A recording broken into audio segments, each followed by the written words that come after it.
So in our video today, we're going to show you how to install your sloped roof. Now this is not pitched on two sides, it's just a single slope. It's easy to install, easy to trim, and you can do it by yourself.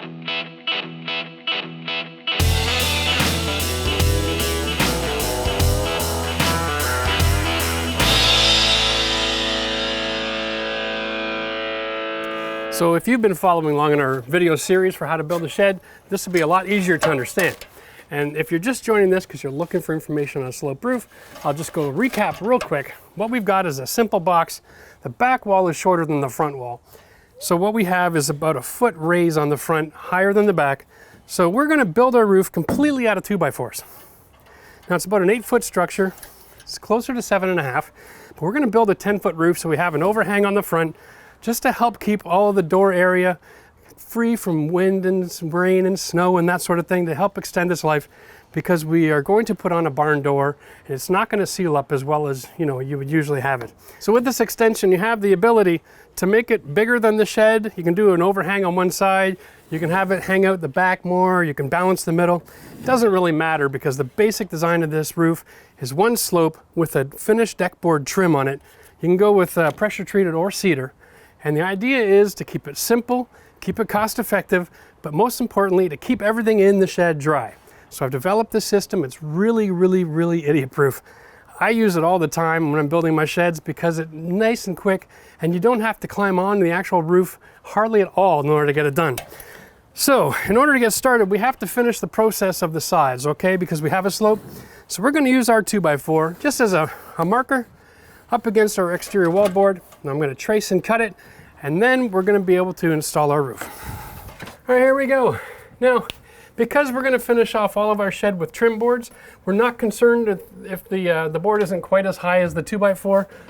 And so I'm just going to trace the top of that board, get this out of my way. I'm going to keep in mind that because I'm working above my head with a saw, my cut line is on 0. I'm going to cut about a 1/4 inch below that black mark, just so that when I'm putting the roof up, I'm not pulling the sides off the wall by accident. I don't want it too close. I want lots of room here. We're going to set the depth of our blade so we're not cutting too deep. And we're going to line this up, pull the guard forward, activate our safety squints, and off we go.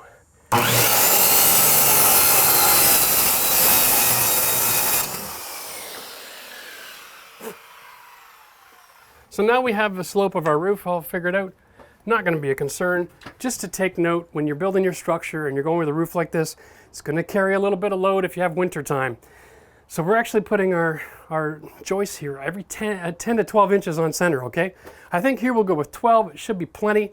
Over 8 foot, it should pick up enough load. It won't be an issue. If you find it a little bit soft, all you have to do when you're done is add one more board underneath and screw it to all the joists so that no matter where you step, you're transferring the load to the entire structure. That's a simple engineering trick we use when we're adding too much weight to a living room or something. Anyone who's getting a grand piano installed, we always add a couple of floor joist supports underneath. Next, we double up the plates on both sides so that any weight is going to come from these joists no matter where they land, and it can be transferred through double thick into these studs. Of course, we're on a concrete base here, so everything is going to be good.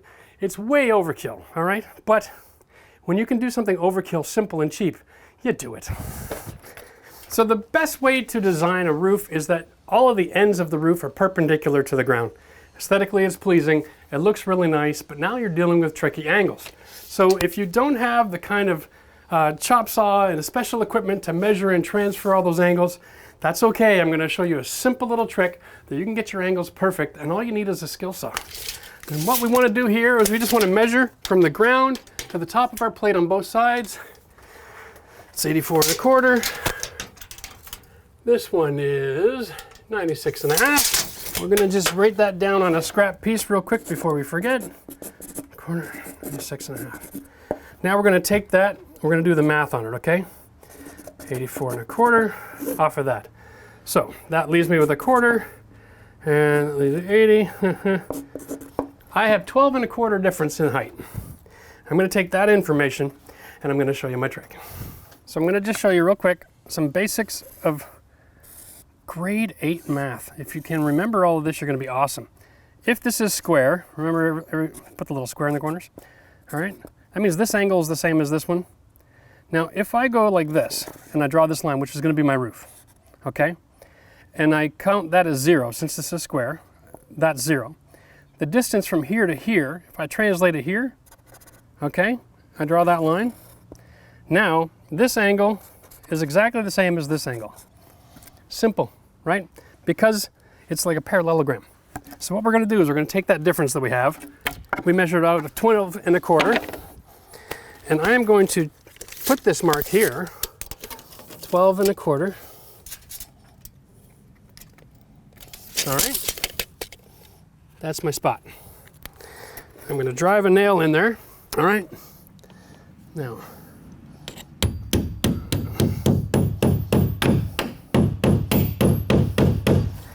okay, so now I've got my nail there.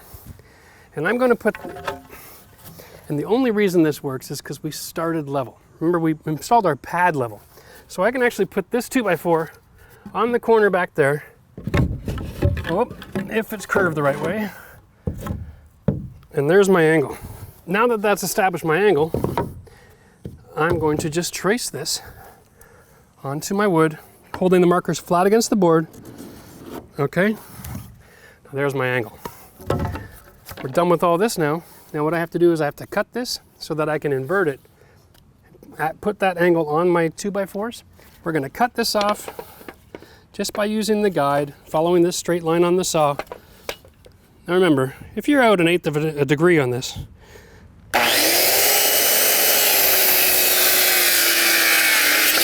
no one's gonna see that from my house. Here we go. So now I have my angle. I'm gonna take this and flip it over and put it to the top corner of all my 2x4s, measure, mark it, and cut it, and then I'm gonna have my entire rafter package cut to exactly the same degree before I put it up. That enables me to put my end plate on, build the base of the structure with 3 or 4 sticks. That's something I can carry. I can lift it up onto the roof, and then I can go back and put all the rest of the rafters in later.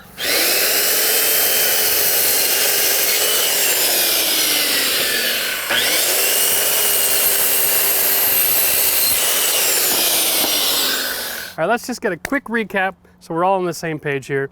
We've got a 8-foot deep structure by 10 feet long, and we're gonna make our roof 10 feet deep and 12 feet long. One of the ways we're gonna do that is we're gonna set the structure up, the roof.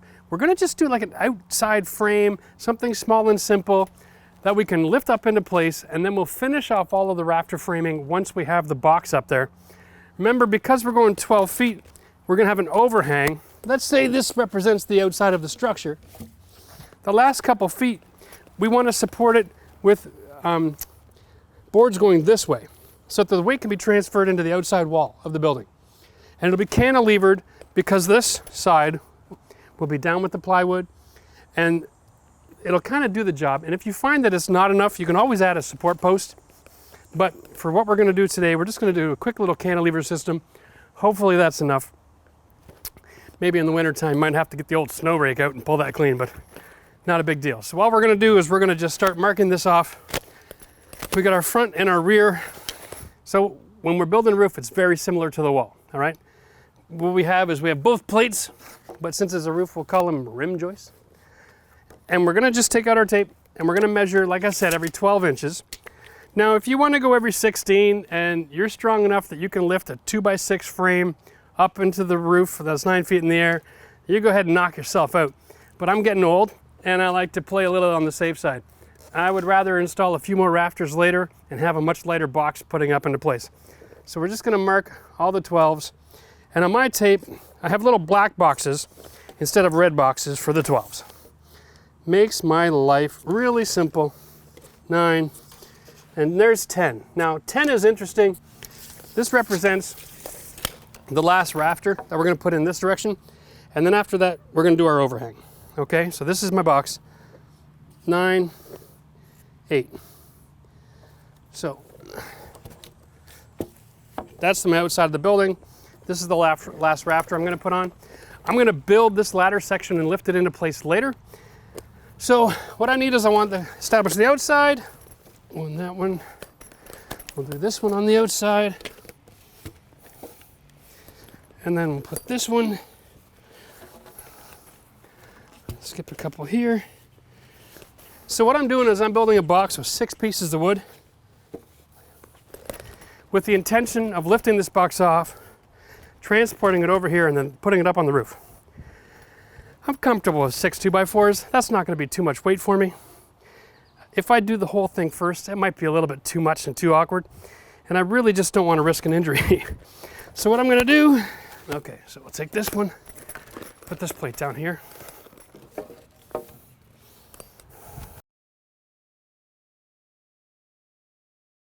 Now we're just going to tack this together real quick. Just 2 screws, just like you're framing a wall. Remember, these are angled, so just make sure you pay enough attention that all your angles are going in the same direction. That'll be really important when it comes time to put the sheathing on. Sheathing comes in 8-foot lengths, and so one thing we want to make sure of is that if you change from 16-inch centers to something smaller to get more strength, go to 12. So at least the math works when you're putting your roofing system on, and you aren't going to run into any difficulty there. This way I can stagger my joints knowing that wherever I start, I'm going to end up in a good situation.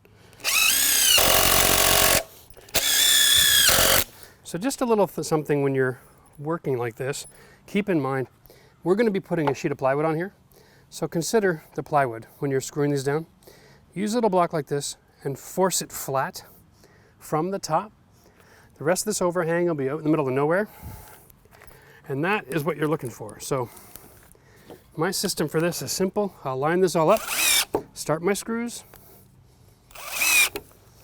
and then I'll bring the block over, and I'll either force it down or lift this one up into position so that when I go to install my plywood, everything's nice and flush. Yeah, so we're going to show you a little secret now. If you're stuck doing this on your own, yes, you can do this on your own. Installing a roof has never been as easy as this. What we're going to do is, now if you can imagine, we're having this box frame like a wall, and it's taller than the front wall, right? It's a full 10 feet, and this is only an 8-foot and change wall. So when we bring this over, it's going to stand here like this.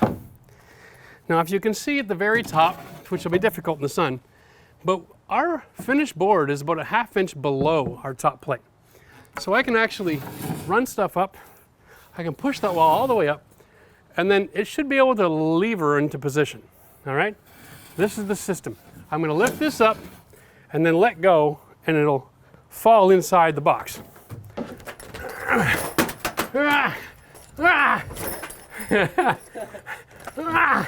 right, now, the way I'm going to do this so that it doesn't just collapse and fall apart, because I want to have something that'll carry the weight as it collapses so I can then slide it to the back, is I'm going to use this 2x4 and I'm going to set it on my plate. I'm going to take my drill and I'm going to screw it to the bottom side of this plate temporarily to help carry the load. And this is going to be my second pair of hands. So because I'm short, I put my screws in first. Now each screw will carry 80 pounds. That's 160 pounds. That's more than enough for 6 2x4s if we do this under control.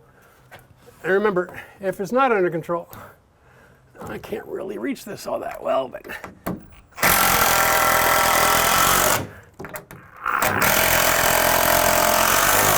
now, just as a little note, I am 5'10" and a bit. A healthy bit. I like to call myself 5'11". But if you're a little short and using this actual dimensions, you can't quite reach that, or you don't have this long bit, buy one of these. This is awesome. This is an extender. It's designed for the quick lock system on these bits and on the drills. Okay, pop, done. Now I got myself a 2-foot drill bit. I could have the mini-me version, screw this in. Brilliant. Now, I intentionally set these 2 rafters close together so I could kind of somewhat hold the weight in a convenient location. That's pretty much where my roof is going to go. We'll try to get it somewhat in position here. All right. Now I'm looking for about a 2-inch overhang on that wall. I'm going to have my face board as well. I'm just trying to create a situation where I'm going to have, aesthetically, I want to have the roof just a little bit wider than the pad itself over here. I just think it's going to look good. I want to add trim boards. I want to have a little bit of depth there. So, not quite that much. That works nice. I like the back. There. And here, I've got a nice distance away from the fence. That's good. Now let's see if this makes any sense. Ugh. It's going to want to run away on me a little bit. We'll get in the middle, which is what this board is. This represents my middle. We're just going to slide this up.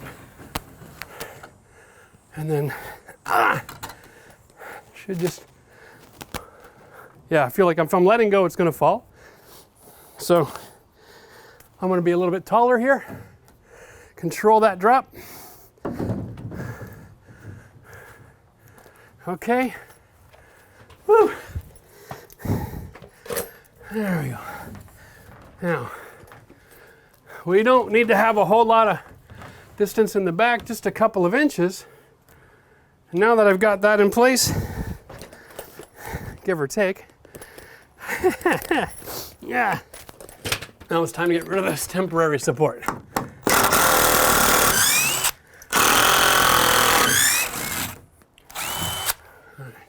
They get real hot. The metal expands. It doesn't want to come off the drill. Whew. All right. Now, what we want to do here is slide this back out of the way now. All right. Whew. Really what we want to do is we want to square this off now, get it in the position that we really want to have it in. There's a couple of different ways to do this, but what we're going to do is we're going to start in the back corner. And I'm just going to put a little block on top of the plate, slide it over a little bit, get it where I want, and then screw it all together from two directions so that one corner is fixed. And then we can get moving forward. In order to do this properly, we want a block that's really tiny, 8 inches, less than 10 anyway. Now remember our overhang that we're trying to build out here, we have the 2x4 is 1.5 inches. We have wallboard material, so we want another 1/2 inch. That gives me an actual 1.5 inches. My trim boards are 3/4. And as long as my trim board is going to be inside so that my 1x6 covers over top of it, I'm fine with that. I want to have it a little tight, but not too tight. So I'm going to go 2 inches from the outside wall to the outside of this. You can set your depth there, which we will remove this plate later. This is a temporary block. And we're going to screw one screw from the outside. And the other thing is we want to set a depth from this corner, okay? So let's go with 7 inch. That way we know we can keep things consistent. I'll just write that down. Okay. That is currently 7 inches away.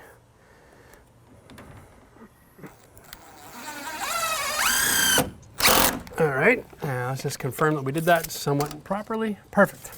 7 inch. Now our corner's fixed. Whew, let's go do the front, same to the front. Okay, so here we are. Once again, we're gonna just set this up. So we're gonna set this little block here. And the reason I'm using two is just to help keep it square. Now this one goes here.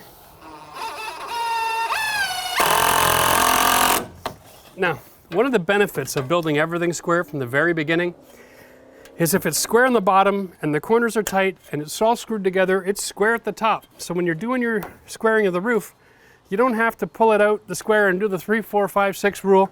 Just line up everything to be the same depth off the top of the wall and you know it's going to be square.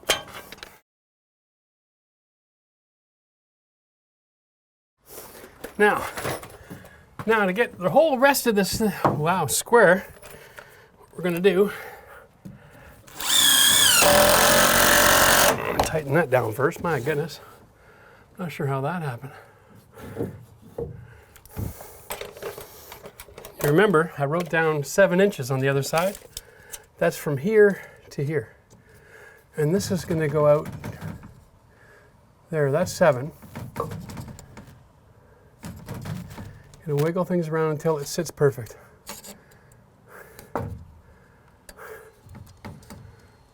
I like it. There we go. So first thing we're gonna do, screw down this block. Hole. Double check that because there was some movement. Yep, I'm out. And I'm out 1/4 inch. Okay. Now I'm a big boy and I know what 1/4 inch looks like. So when I do this, I'm just gonna move the block 1/4 inch and then tie it down again. And remember, one of the reasons why this system works great is because the roof overhangs on all 4 sides. So even if you're a little bit out of square, it's not the end of the world. It will not affect anything, especially visually. You got to be at least 1 inch out of square before you're going to see that from 6 feet away, let alone from down the street. There we go. All we're going to do is tighten this up. Something temporary, okay? Now my roof isn't going anywhere. I love it. Time to add the rest of the rafters. And so I cut a bunch. I'm just going to guesstimate, get them all into position for now. Okay.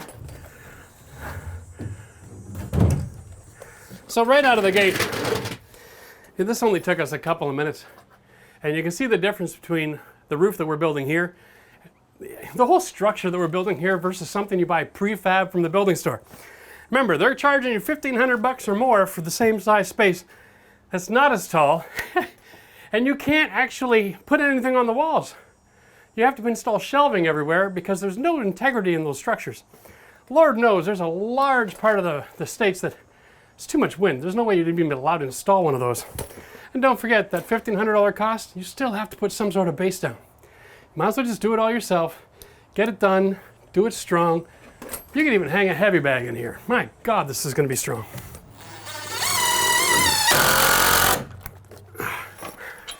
All right, now remember, this roof is just resting on top.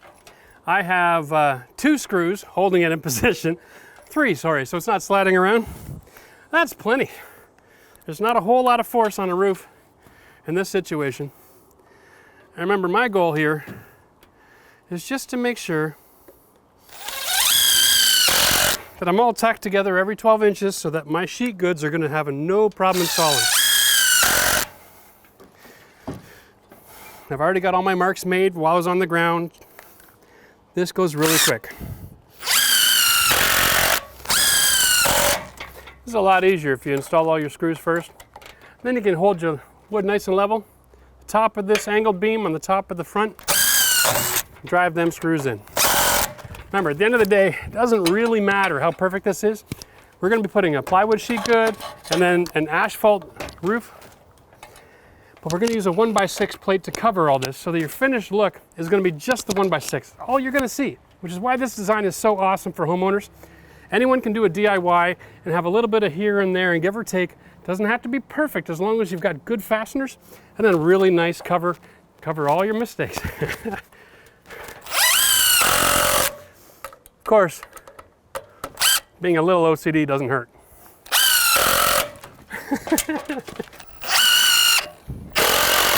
The front's all done, now we gotta do the back. Man, it is hot.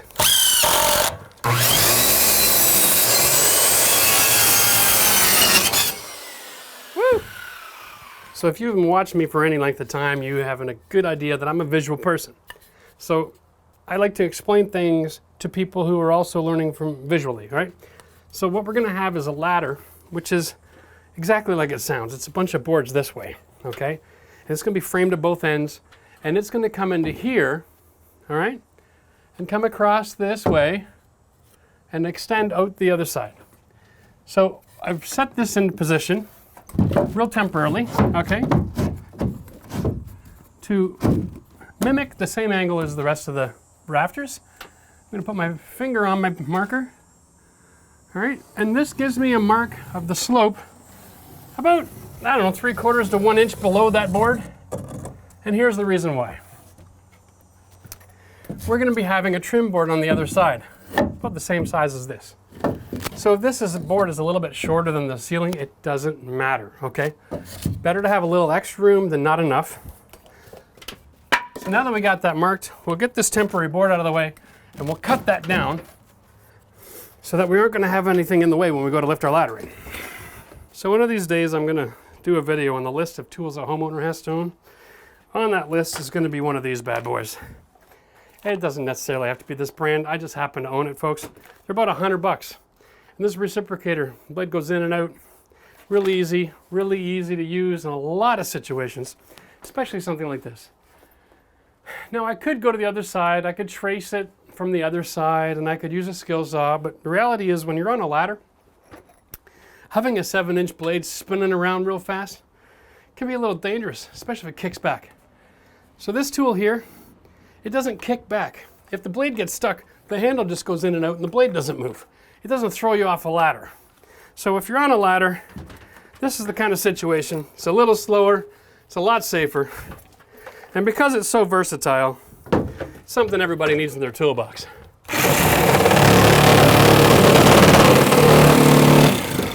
The secret to using it is just press up against the material you're cutting and let the saw blade move instead of the saw bouncing around.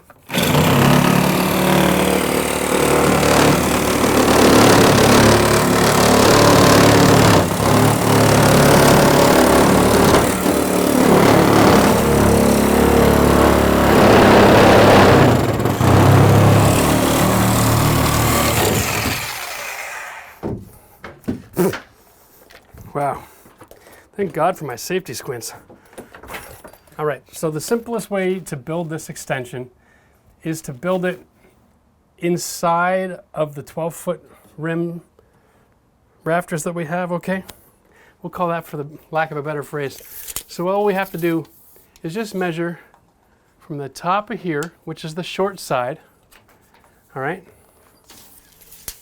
all the way over to the far side on the other end, which is the short side. Now the easiest way to do this is to just trace it out on another board, because we have our template for our angle, and measure it on the ground, all right? We're gonna take that length, and we're gonna take the width that we have here, which should be pretty easy because this was installed at 10 feet. Yeah, 47.5. Let me try that one more time. All right. Yeah, you know, working alone isn't always the easiest way to do something. 47.25. We're gonna write this down. One of the greatest things about building a shed is everywhere you go, it's like a notebook. So just to go over this real quick so you can see this in your brains, we have a roof. It's 12 feet long on each end, all right? We've got our rafters that are all cut using the jig that we made, and they're all exactly the same angle and cut up until the 8-foot mark of the shed. The shed is 10 feet long. So what we're doing is we're putting one more rafter right here, laminated up to this one, plus one at the end, flush from the outside of the 12-foot, and we're gonna add a bunch of boards cut this way. And then we're gonna back frame the slope of the edge of that to help carry the load. All right, make sense? So what we needed to do is just make 2 more rafters the same as the rest. That's easy. We actually cut them a hair shy just to make it easy to stick in. And then we're gonna take the total outside dimension, which I believe was 47.25, minus this and this rafter, which is 3-inch. So we have 47.25 minus 3, 44.25.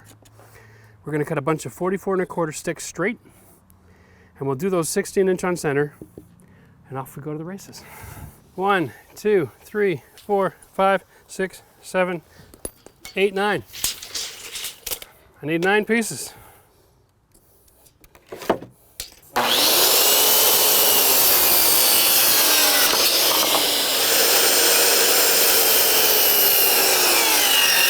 We've got our 2 rafters cut exactly the same, minus a hair, make the installation easy. We're gonna center the 16s. The reason for that is when we install our plywood for the roof, we're gonna start flush at the top. So, yeah, good point. Our top has a plate. So let's do it this way. let's measure from the top of the plate and center our 16s. All right, that way we'll actually have wood on the joint when we install our sheet goods. Here we go. And of course, you want to get one of these tape measures with little red squares that highlights the 16s. It makes it so much easier. It's really quite amazing when you think about it. Up until this point, we built this entire structure with a skill saw, a drill, and a reciprocator. Very cool.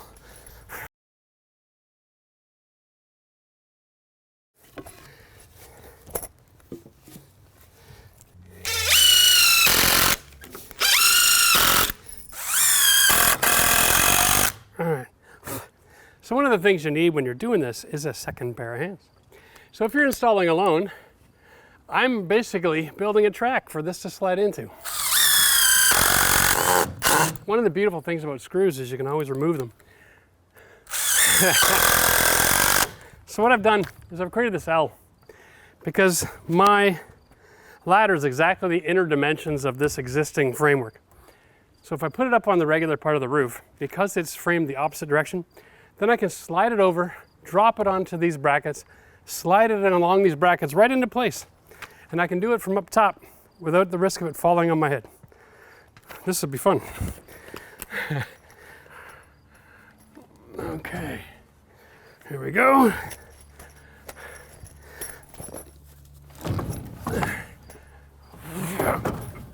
Past the midpoint.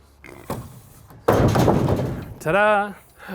I'm pretty sure I can just slide this into position from inside here. Pull it down first.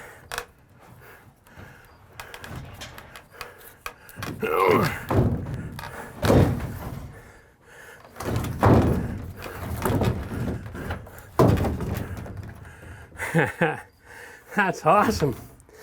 Okay, so here's my ladder. We're about to slide it into position. The only thing that's in our way is our temporary block holding everything square.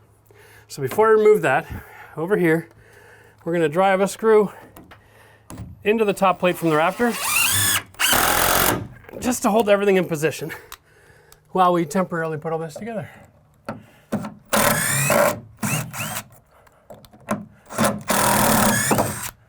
Oh, and be careful, they get hot when you pull them out in a quick hurry with a fresh charged drill, I'll tell you. Save every screw. If you've ever done the math, they're about 30 cents a piece. That's not worth throwing in the garbage. All right, watch your fingers, Max. All right.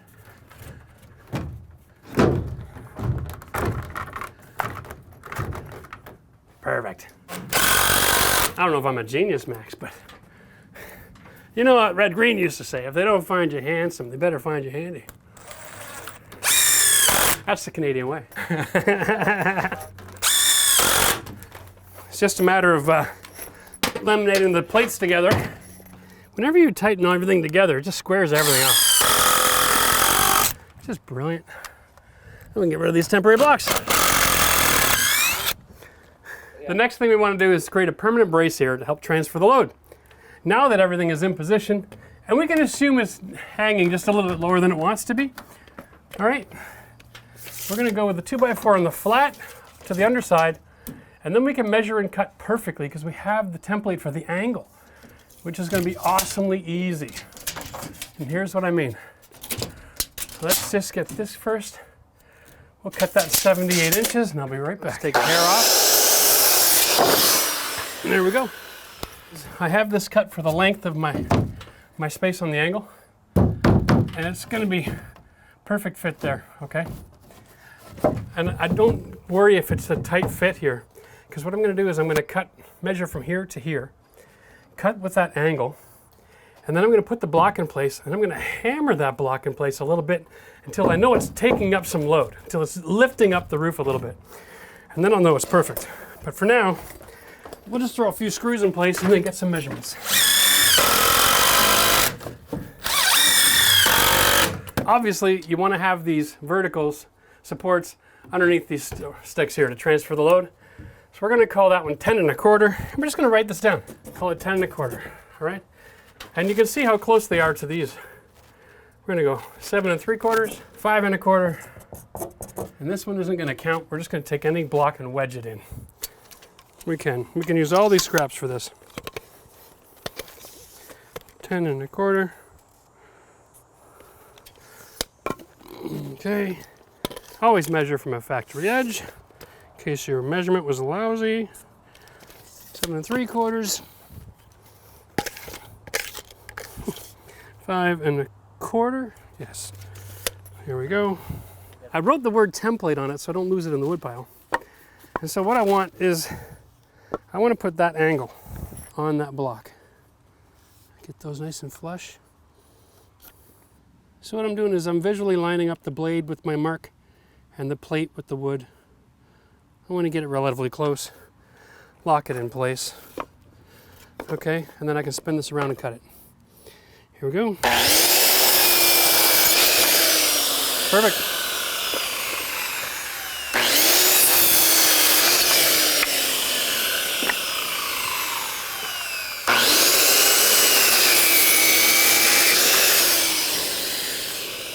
Now we are dealing with load transfer here, but not rocket science. Close is fine in this situation. Whew. So here's our first 2x4. When it hit, I'm just gonna tap this in until it's contact here and there, nice and tight. There we go. Support, done. There's that one. That's pretty darn close. All right, so just make sure we're nice and flush here.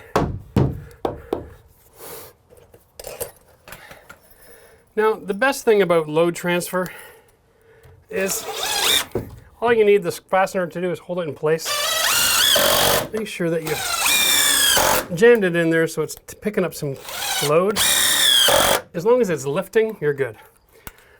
Put a screw on an angle, it'll drive it towards it and actually help pick up the weight.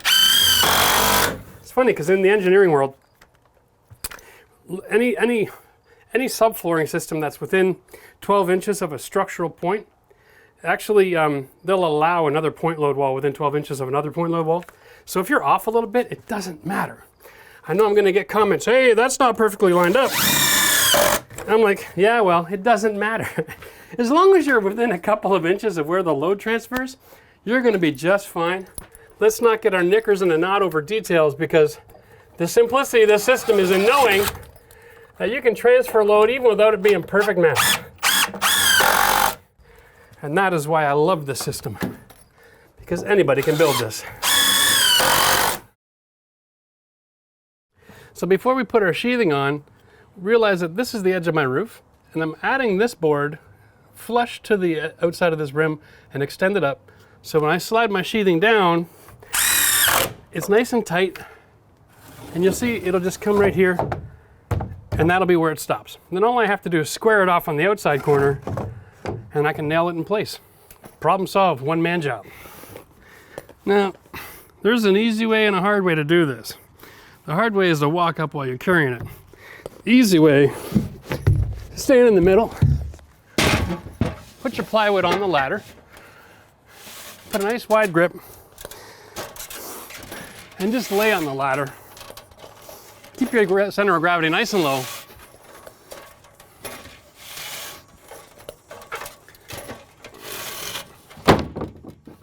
Right, now we just stand on our ladder and slide it in. There we go. Okay, there we go. Now, my roofing system is going to have a perimeter board here. It's a 5.5 inch board on a 2x4 in plywood. So it'll stick up a little bit above the top and a little bit below the bottom, and that'll help to ensure everything's nice and weatherproof. And all I gotta do now, because my building is square, is go nice and flush with the outside edge here, minus maybe a 1/16. Now, I'm gonna be using these 2.5 inch spiral nails. 5/8 plywood, you're probably fine with a 2 inch, but there's such a small nail, it just doesn't seem to me to have enough girth to it to hold things together in a strong wind. So Now it's okay to just put a few nails in to get started. Don't nail right near the tongue, because the next piece of plywood will fit over top of this joint, and it doesn't always fit perfectly. So if you nail too close to the edge, you make it very difficult to snug that together. So start about 1.5 feet away. Just get a few nails in. And then we're going to be in good shape. I think it's always a great idea to take a moment, mark the middle of your stud. Why not? Now we know we did 12" on center, but having a couple of marks here will make it easier once I get up on top. Okay, so you can see that because we made everything a 12" on center, this actually finishes in the middle of one of my stringers, which is awesome. So now all we have to do is measure to cut from the outside to the plywood. Now in a perfect world, that would be exactly 48 if we've measured this correctly. 48. Perfect.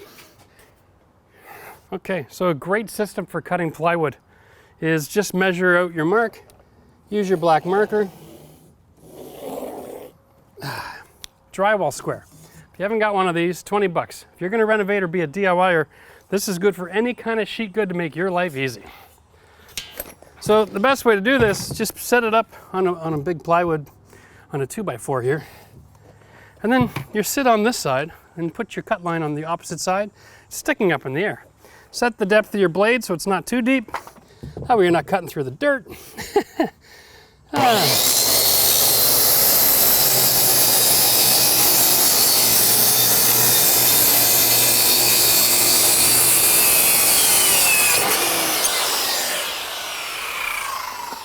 Money in the bank. Okay, so it's cut. I cut this side. This is my factory edge. You always want to make sure you measure and cut factory edge. We'll be touching factory edge. This just helps with the installation. And the way you get this up there is like the caber toss.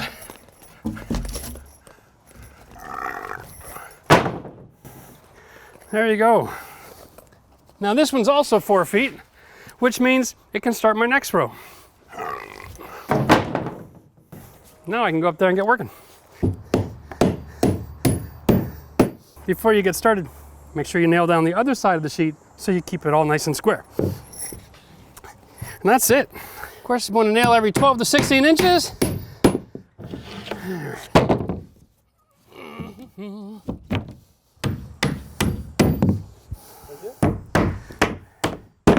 just going to use my marker real quick and measure off where all these 12 inches are. I know because of that, there's wood here. Yep. We're going to start the next row with the cutoff from that part of the sheet. Of course, it's 4 feet, so it should end up pretty much in the middle of this. Let's get that in the position here on this side. See how we're doing. Looks like we're running a little bit long. This is a perfect example. We're dealing with wood.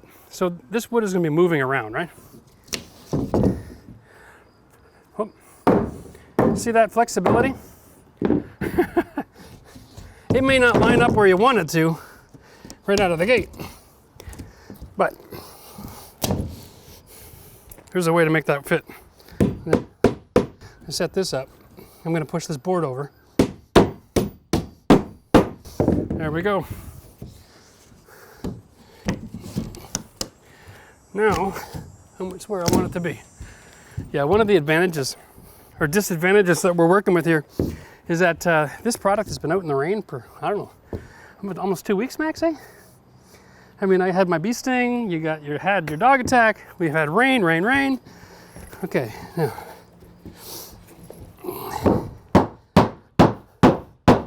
Just want to lift that nail a little bit so we can slide this in a little easier. Okay.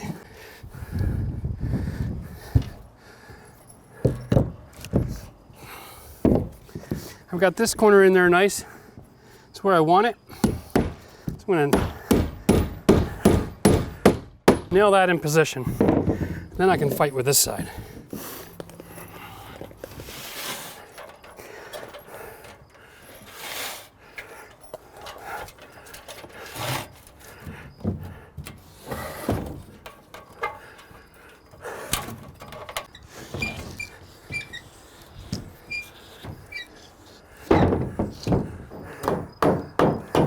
Doesn't have to be perfect. I think that's probably close as it's gonna get, eh? The reason this is a great DIY project is because this design doesn't require perfection, it just requires you to get close. The goal of the roof is to keep the water off of everything inside the shed. So, as long as you use that as your guiding principle, you'll be fine if your angles are off a little bit here and there. The other way you can do this, which costs you a lot more material, is you can overhang your plywood and then snap a chalk line and then cut it off after you've installed it. That's one way to do it as well. But in this design, it's already going to take us 5 sheets of plywood to complete. So I didn't want to have to go and buy 7. That just seems like a whole lot of wasted money. But if you wanted to have that flexibility, make sure everything is exactly perfect, then that's fine. You know, but it's going to cost you. Swollen tongue and groove marks. They're just not always going to work out for you. And that is not a big concern. This roof is just as strong whether these joints are fit really tight or not because they're 12-inch on center. So don't let it get too much of a concern for you. The biggest concern here is getting in enough fasteners to hold it all in place. If you find that you don't have enough meat in the 2x4 on the joint, or it's just a little off center, feel free to take another piece, come in from underneath, nail them all together, and then nail the top down. That's another great way to make sure that everything's got lots of contact and is structurally sound. Whew. So, like I said, there are 2 ways to do your sheathing. I mean, we can always measure here and we can add a few inches, install the piece, and then chalk line and cut it off. Something about me sitting on that overhang cutting plywood is not that exciting to me. My building ends here. All right, so when I'm working up here, I'm gonna be kneeling on my building and just leaning forward and not putting too much on this. I don't want to be crawling out there with a skill saw, and I don't want to do it off a ladder. So I'm gonna measure instead from the beginning. So I've got 27 inches to the middle of the tongue, and that's 27 inches, a little bit too much. So we're gonna cut it 26 7/8. I'm gonna write that down before I forget. All right. And I'm gonna check the other side and get that measurement as well. We'll start with a full sheet so we don't have a seam here, meeting another seam. I like the square more than a chalk line when I'm working alone. It's just a hell of a lot easier to operate.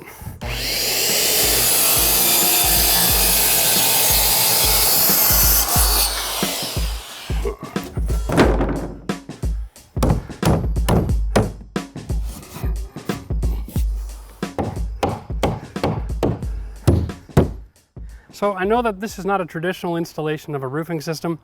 I know a lot of guys, they just use a 16-inch span. They're using little roofing clips on the sides.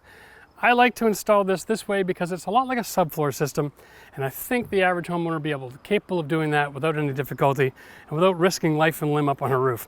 So this works really well, and as long as you're on plywood, you know you're not going to fall through the roof. So if you have any comments about the roofing system we use to set the deck up, by all means throw them in there. Happy to have a discussion. And if you've got an easier system that people can use, then let us know. We are all about getting smarter on this channel, so I'm still learning, and I'd be happy to share your tips and tricks and help everybody grow. Okay, so now we're on the roof, ready to put our roofing system in, which is incredibly simple because we only have one slope. And when you're dealing with a shed, the goal is to keep the water out of the structure. So when we have an overhang on all 4 sides, we don't have to worry about if the edge of the roof is sealed up really incredibly watertight.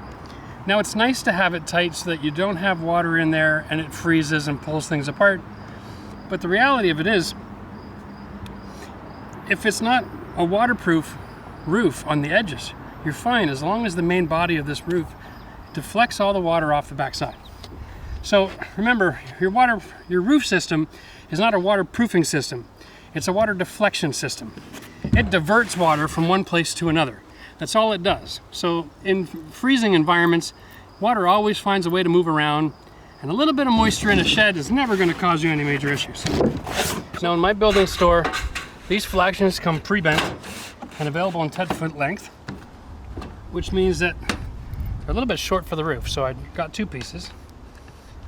And I cut one down to about 3 feet and it started at the other edge. And now I'm going to go flush here, keep everything snug up against the edge.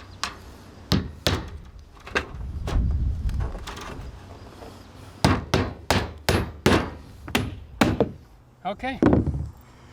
Whew. Now that that's done, it's time to put down our membrane.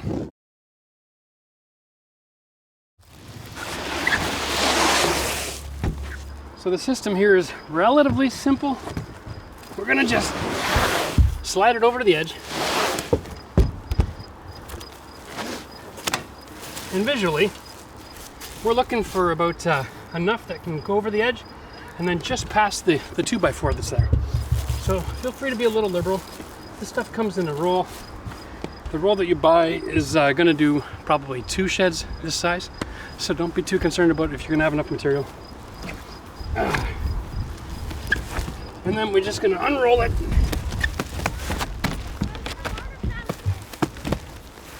Just roll it back on yourself so you have this overhang. That's the edge. Add 6 inches and then cut. And this is just an asphalt membrane. There you go. That's one. And we're gonna cut and measure these a few times. Get them all cut in advance, and then it'll make your roof a lot safer to work on. Once you have your membrane cut, just roll it up. The less walking around on this that you do while it has the plastic, the better. There's always a chance it could slip. You don't want to end up at the bottom of the ground. So the water diversion system is going to work simple. These are like massive rolled up shingles. Okay, they don't have the longest lifespan. So if you want it to last a really long time, you could always cover this up with shingles or go with 2 layers of this membrane, or just come back every 5 to 10 years and see how it's doing. Remember, since this is a shed and there's no heat source inside this building, you're not causing a lot of trauma to this material, especially if you're not up here walking it on a regular basis. So just keep an eye on, occasionally check to see how things are working out. And if you have to go and do any touch up, sometimes the best thing to do is just put another layer of this membrane down right over top of the old one and just cut it to fit. But you'll see this plastic here, it's set up, it's very like a tar back, it's very sticky. So you want the membrane to finish over the second ridge, okay? This is kind of like a guide for you. So what we're gonna do is we're gonna slide our membrane into place so that we see about 1 inch of our metal exposed, okay? And then we're gonna go like this. We're gonna fold it back in place so that we can expose this whole plastic.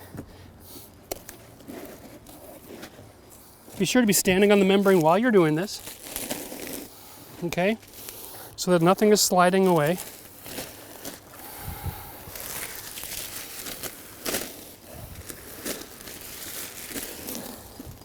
And then slowly roll that back into place all the way along.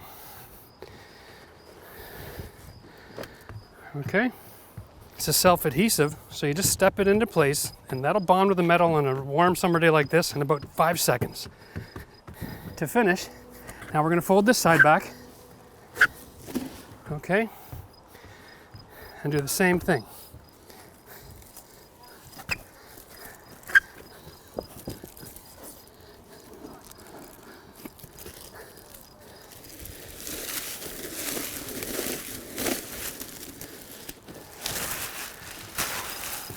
Now, just kind of poke it like this. Get the membrane stretched out. All right, and then you can just use your foot to slide it into place. There we go. Simple shed roofing 101. So one of the reasons this membrane works so well is it's soft and pliable in the heat. So we obviously can't continue until we move our ladder. So what we're going to do is, since we're going to finish this roof with the pressure treated 1x6 anyway, we're going to just fold this over for ladder protection and demonstrate that's what the finished roof would look like when we're all done.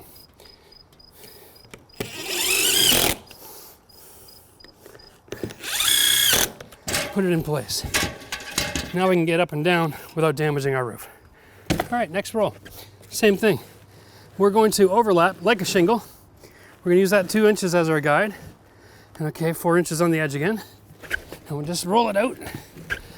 Do the same thing again.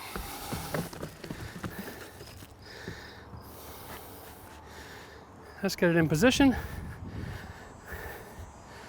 Then we'll fold it back, take off the plastic, just like the last time.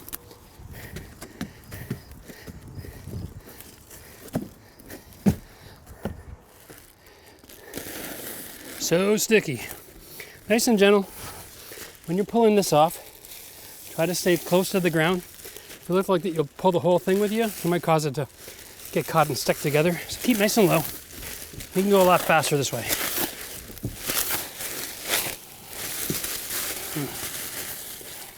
Again, lift the edge, stand on your membrane, and roll it into place. And then just seal the toe to make a good seal.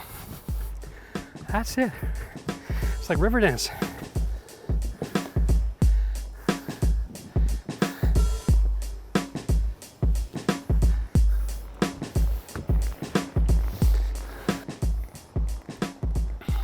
So when we're done, really what you want to do is just fold down your sides and use a piece of 2x4 to just tap it on, okay?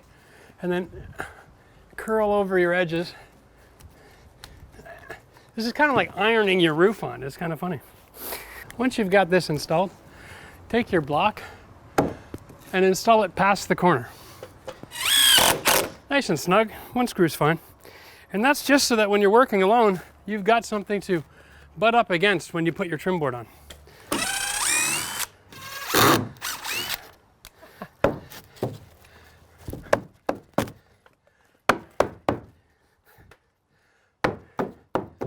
Regardless of whether you're going to have your roof where it's just a clean drop at the end or a gutter system, you want to make this board longer than what you need, because going too short will be ugly to look at. So we're going to just measure the full length. We're going to call it 126. That's a nice healthy extension past the corner. And if you remember from earlier in the series, we have the template. This is the same angle that we're going to use at both ends of this board.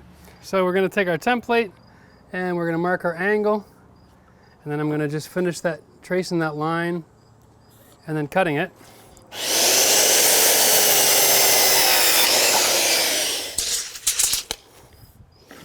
Trace that line. Now when you put the front face on, it's a little off center, right? So if you want to, you can always sand down the corner a little bit, but seeing as how it's way up there in the sky, I don't think anybody's going to notice. I don't think it's an issue. So what we're going to do now is take a couple of scrap pieces of wood, attach it to the top of our board so it'll sit flush on the roof, and then when we go to screw this in place, we'll just lift it up by about 1/4 inch or so, and that'll give us a nice overhang underneath the bottom of the roof and make it real easy to finish it all off. Here we go. Oh, that's not acceptable. I got a little bit of wood showing over here. So we're going to be trimming this roofing off anyway. So I'm going to take a good piece of this leftover.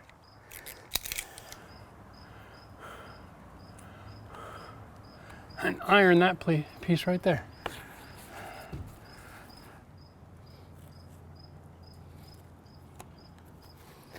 Okay, back to putting our finish piece on. There we go. That represents the height of my roof. It's nice and flush on the top. And then drive it nice and tight. That's good. That's better.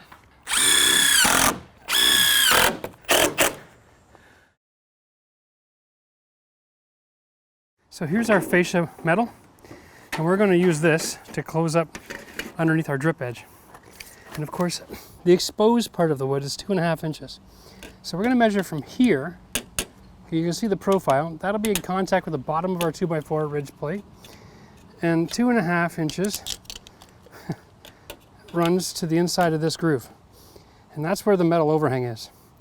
Now I know the metal overhang has got lots of room for us to slide up underneath it. So we're going to actually cut about an extra 1/2 inch longer. All right. And aluminum metalwork, when your knife opens, is actually pretty easy. I got roofing gunk all over my blade here. There we go. So I'm eyeballing this because it's a rough cut that's getting installed underneath the finished trim.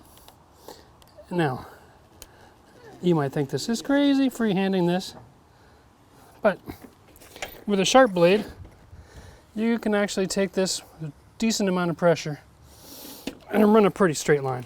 Now, of course, this part is sharp, so if you slip, you will slice your hand open, so you might want to wear gloves.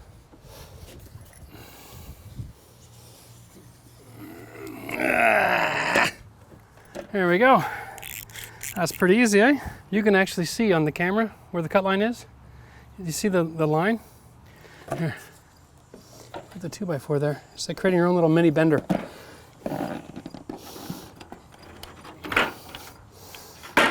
Okay. Put the neighborhood of your cut. All right. This is DIY metal bending.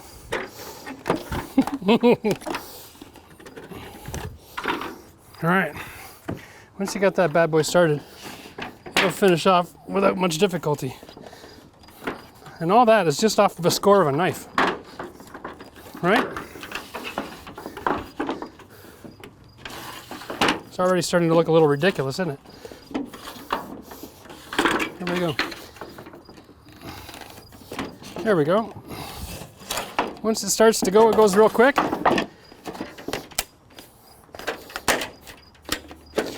Generally, when you fold it over, it'll just snap the metal right there.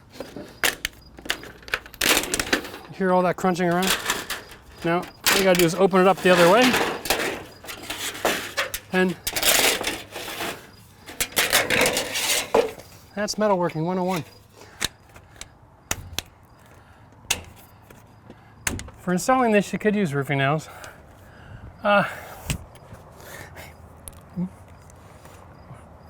Screw a day, keep the doctor away. They do sell soffit screws, however. These are tiny little set screws with the same kind of black head. I'm a big fan of the screw. Just feel like it finishes things off a little bit cleaner. From a distance, you know, the galvanized nail, it can show a little ugly. And these screws, every couple feet is fine. Now you've got a completed water diversion system. Right? We can go through this again, but water lands on the high side of the roof and follows gravity, which is the path of least resistance, comes to this drip edge. And if there's a lot of water, it might run past the drip edge, and there's a second edge here, and then you've got the wood protected here. My God, what else do you want in life? Now, we're going to be finishing off the shed with a trim board here, okay? You may want to do something different in your shed and bring the roof back a little bit. I like the overhang. I just personally like the idea of making sure water stays away from my framing. If you make it too close, you might want to make your whole shed out of pressure treated lumber, because you're going to get a little water getting in there in the driving rain when it's windy. This works really well. We can also install a little bit of soffit material here after the fact if you really wanted to. But, I mean, for a shed, this is built better than a lot of homes. Well, thanks for joining us on our video today, teaching you how to do my simple roof system. Make sure you check out all the other videos related to this shed build. They're very valuable. You can build it yourself from scratch and save a ton of money compared to the cheap, flimsy plastic crap they're selling at the box stores. This is the way to go. Also, I want to make sure that you check us out on Instagram. Having a lot of fun with that. Hopefully you're an Instagrammer, and if you are, then check us out, Home Renovision DIY on Instagram, and be sure to ask us your questions. If you have comments or questions or concerns related to sheds or not, I answer those questions every day. We're here to help. So feel free to jump into the conversation. We look forward to seeing you in the comments section below. See you later.